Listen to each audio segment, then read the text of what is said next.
ध्यान प्रार्थना. स्वस्थतेच्या शांत सरोवरात मनाची लहरी स्थिरावू दे आणि त्या निश्चल पाण्यावर आनंदाचे आकाश प्रतिबिंबित होऊ दे. हे ईश्वरा, प्रत्येक जीवाच्या श्वासात प्राणशक्तीची निर्मल झुळूक वाहू दे. विचारांच्या कोंदणात सद्बुद्धीचा सुवर्ण दीप उजळू दे. जिथे दुःखाची सावली दाटली तिथे तुझ्या कृपेचा कोमल किरण अंधार हलकेच वितळवू दे. जिथे अस्थैर्याची वादळे उसळली तिथे अंतरंगात स्थैर्याचा दीपस्तंभ उभा राहू दे.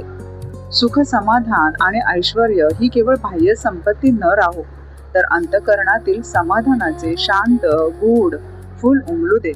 हे दयागणा, तुझे नाव जणू मधुर वीणेचा स्वर नित्य ओठावर झंकारत राहो आणि त्या नादात अहंकाराचे सर्व भीती विरघळून जावत. आपल्या सहवासातील प्रत्येक जीव आयुष्याच्या वाटेवर आरोग्य, स्थैर्य आणि समृद्धीने फुलो आणि त्या फुलण्याच्या सुगंधात संपूर्ण विश्व एकात्मतेने दरवळू दे. ही प्रार्थना केवळ शब्द न राहो, तर प्रत्येक श्वासात जगणारी एक जाणीव बनो. ही ध्यान प्रार्थना विश्व शांतीसाठी सामूहिक अर्चना हो.